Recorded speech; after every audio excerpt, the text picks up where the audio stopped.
Hello my friends, Simon Miller here on another one of my escapades or wrestling adventures to the point it means I'm in a hotel room.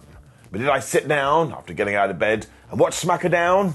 You bet your butt. It's also an important episode of the Friday Night Show because it's Survivor Series later, the ultimate premium live event. So let's take this finger of power and let's give the good bits an up. The bad bits are down. We had a huge War Games video for the women's match at the start of Smackdown, and I tell you, usually, because I'm a bit of a weird guy, I'm like, I don't want the same stipulation twice on one show, I'd have a bit of fun with it, but WWE has done a great old job to the point I take my excited gland and I plug it in. Very excited about all of these matches. It's also how we started Smackdown as well, because we heard, whoa, my version of Becky Lynch's theme.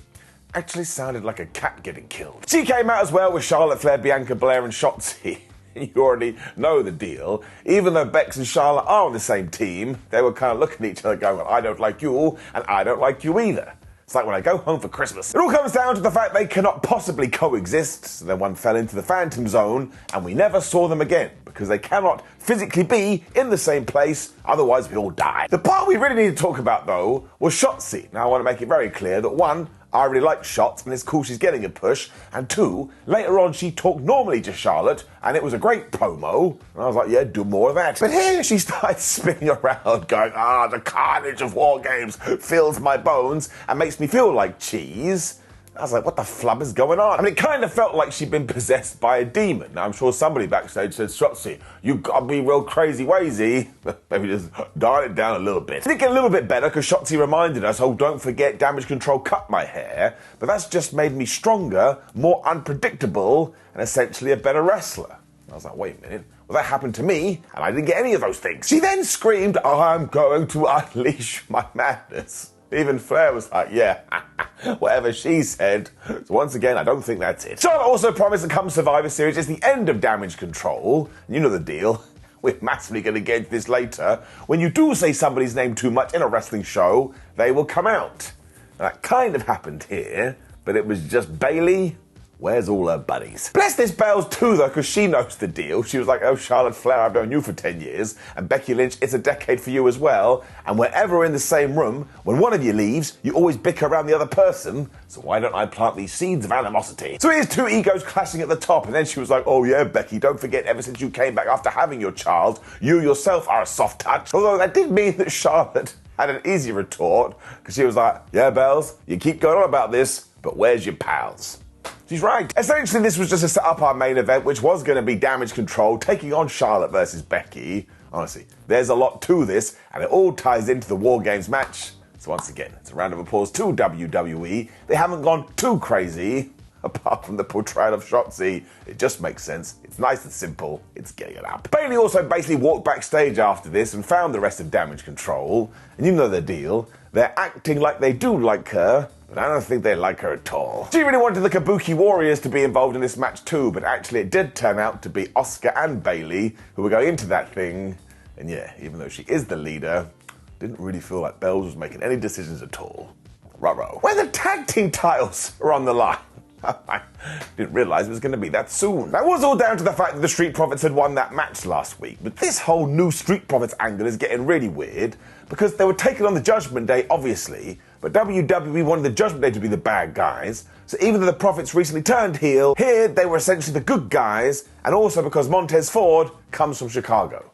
What? So it was kind of a bait and switch too, because they lost in 10 minutes. Once again, we saw Bobby Lashley watching on here, and B-Fab joined him. I'm like, why don't you talk in between episodes of SmackDowns? At least send somebody a text. And when Montez and Angelo did get defeated, Bob did not look pleased at all. I did enjoy it though, because Brees and Dawkins just smashed into each other and start. When Bálor and Montez tagged in, they were kind of doing the high-flying stuff. And when Montez saw Damian, clotheslined him over the top. Ford was like going crazy because he basically hit a splash from the top to the outside, and once again that pissed off Senor Money in the Bank because he grabbed him and threw him into Al the announce table. And as we are talking about Al, what a terrible evening he had. Eventually we did get to the hot tag for Dawkins, who just absolutely ran wild, and he hit this spinning neck breaker. When you break it down, you must have seen it in a movie. When you get like some kind of MI5 guy and they do break someone's neck, they do also do the spin.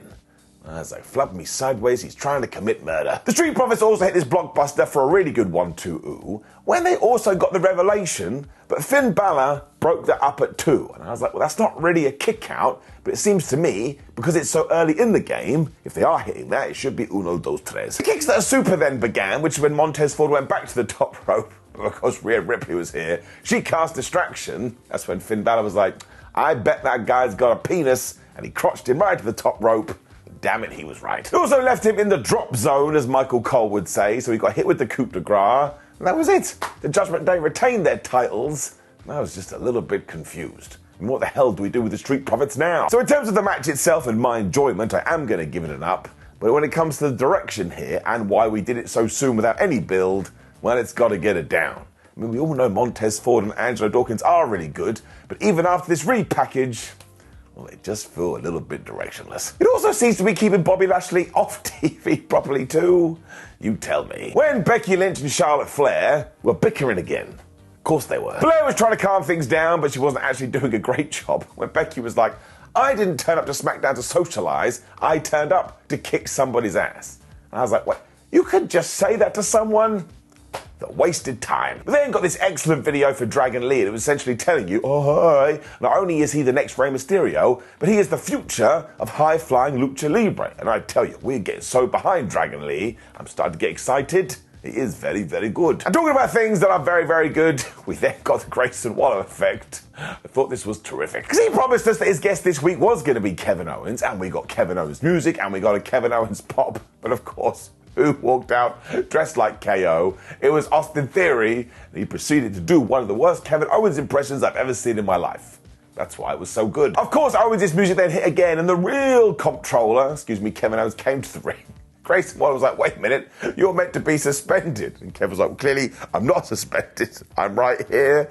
I know who decided to put Austin Theory and Grayson Waller together, but you deserve a medal. Kev also contemplated punching him in the face again when Grayson was like, listen, I don't like you very much because I lost that match to LA Knight because of you. And do you remember who my opponent was? It was LA Knight. Someone look around and say LA Knight. This is when Kevin Owens won my heart again. He totally flipped out going, am I the only person that watches this show? Am I the only person that understands wrestling rules? If you say somebody's name too much, this actually came out of his mouth, that person will appear.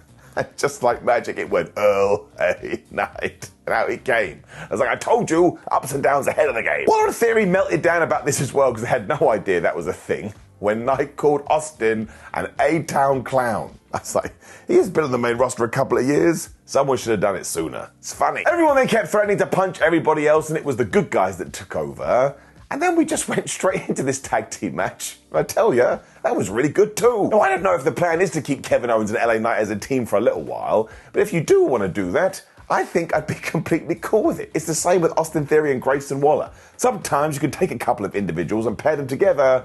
It just makes you feel warm and fuzzy in your tum-tum. They also smashed Grayson's arm for a while when they threw Theory into Alan the announce table. This is when I was getting worried about Alan again. And even though Austin did cast distraction so the heels could get some kicks in, Kevin Owens then got the tag and he just ran through him. I mean, he cannonballed the soul out of Austin Theory and he hit a swanton onto Grayson Waller for a 1-2-ooh. I do want to point out, before he got the slap, Kevin Owens was just geeing up this Chicago crowd. Even though he's brilliant, he's still underrated. Theory was able to calm this down when he got the drop kick when Grayson Waller went for a splash and he got a near fall. And I think he ran out of moves. He just went, well, mate, why don't I try and do the splash again? He did. He totally missed. Hot tag to LA Knight. Or lukewarm tag. Temperate tag. I don't know. He made sure to DDT Grayson as he slammed Austin on the floor. As he was there, he gave him the yeah elbow. Or the yeah bow. I don't know, call it what you want. Kevin then just waltzed in too, and they busted out a couple of stunners. They busted out the blunt force trauma, and they just beat them. Just like that.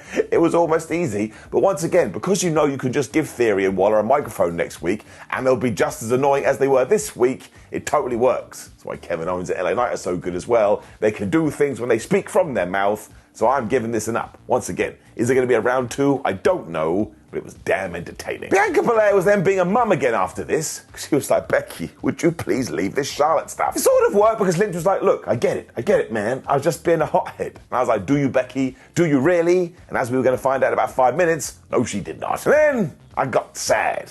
And then happy again. And then sad.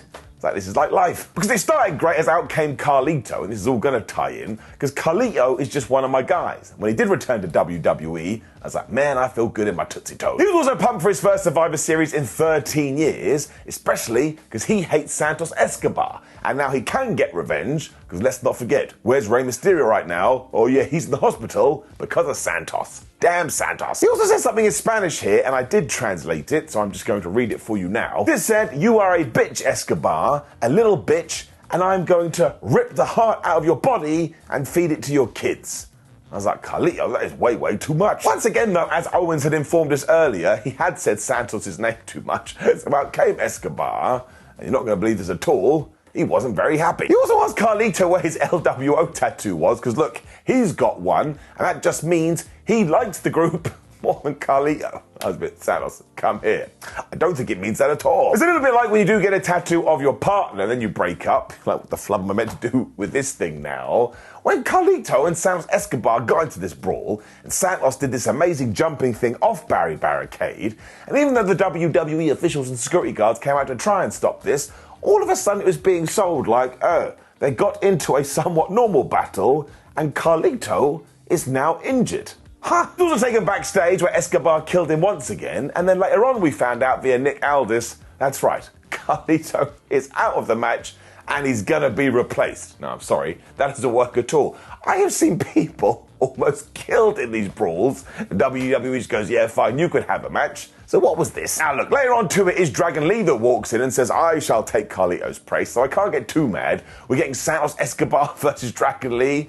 It's gonna get an up, even though who the hell wins and loses that one. But taking Carlito out of our premium live event, again, it made me a sad panda. Because I am a massive nerd, and because I am a Carlito fan, and because I do have the Finger of Power on this Finger of Power show, that part is getting it down. I wanted to see that. I thought it was going to be quite good. I do want to point out, though, Smackdown isn't written just for me. It's totally fine. You can do what you want. When we did Pretty Deadly versus the Brawling Brutes, number 742. Now, I swear they wrestle every week, but there was a little twist in the tail here, because last week, as we remember, the Brutes had kind of fallen out with each other after miscommunication. So this time, when Butch was walking to the ring, Ridge Holland appeared, and he just stormed past the former Pete Dunne. I was like, Pete, he kind of mugged you off. And he started off very well because he was hurling Kit Wilson and Elton Prince around the ring.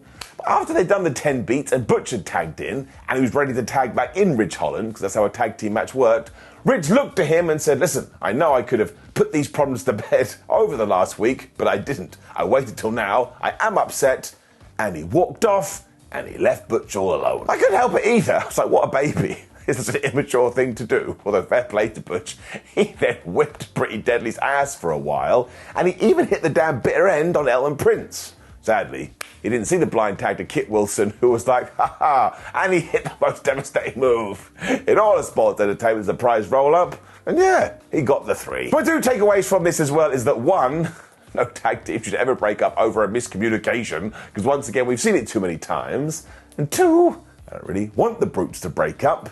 I think they're better together. Now, actually, I do think this is a little bit of a ruse, a little bit of a trick, because Sheamus is going to return and reunite them all. But yeah, this one didn't really work for me, because it just felt a little bit directionless. I don't know, I'd be doing more with Pretty Deadly. I think they're awesome. When it comes to the Brutes, well, I don't actually know. So maybe we should split them up. This is why I was kicked off the creative team. But look, the match was fine, but it only went 3 minutes. Did somebody say 3 minutes? This is getting it down. This is when Shotzi was talking to Charlotte Flair and remembering how nice the Queen had been to her after she did get her head shaved. And this is how 2 people on a wrestling show should talk to each other.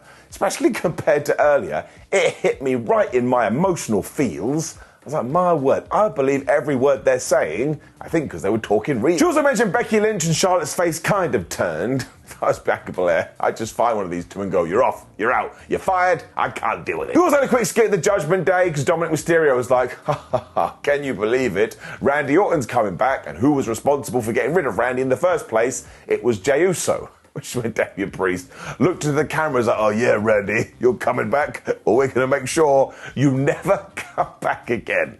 There it is. The crime counter. You can't say that. You go to jail. When it was time for Charlotte Flair and Becky Lynch to go out there and have their main event against Asuka and Bayley, and you're not going to believe this, they got on totally fine, and there was no shenanigans. If you believe that, I have a Ponzi scheme for you. I do really love all of this though, because as we have talked about before, WWE has gone full in rewarding you for being a long-term fan. I mean, this ties into a falling out that happened like, I don't know, 48 months ago or something, and now they're saying to you, yes, we remember it too. I like it. Keep doing it. Do not forget the people in this match too. I mean, there was no way it was going to be bad. And the baby faces, or the would-be baby faces, started off really well. I mean, we got a Beck exploder. Flair did her moonsault to the outside. We had good guy celebrations. Then we cut to the commercial. When we came back, Bayley was just in control. Nobody told us why, so we have to make it up for ourselves. This is really easy too, because I imagine what happened is Bayley just went, hey Becky, do you remember when Charlotte dropped that title when you had to change belts because the colours were wrong and it wasn't meant to happen? And she was like, oh yeah, that did go down. Bayley and Asuka jumped in there. They're ahead. That'll do. Flair still found a way to come back with the ultimate comeback move of 2020 through the crossbody.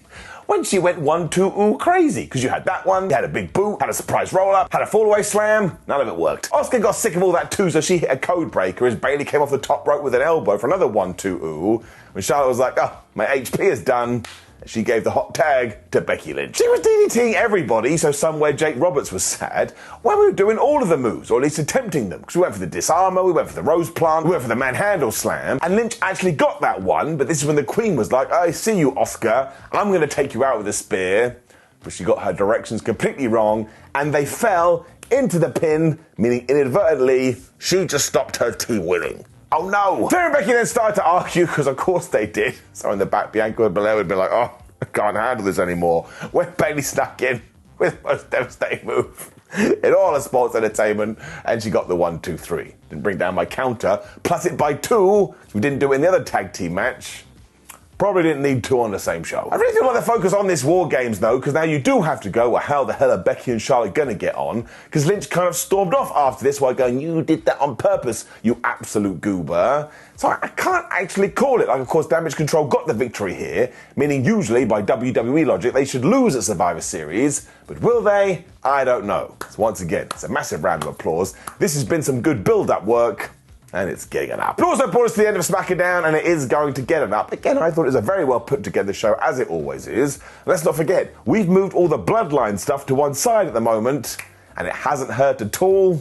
Bravo. Now, please do leave a comment below and let me know what you thought about last night's episode of Smackdown. Like the video, share the video, and subscribe. Make sure you watch Ups and Downs for Dynamite. That was the last one we did. Always go back by one for some reason. WhatCulture.com on social media. And I'll see you tomorrow back in my proper office with a lovely green screen for Ups and Downs for Survivor Series. So make sure you do your predictions too. I'll see you then.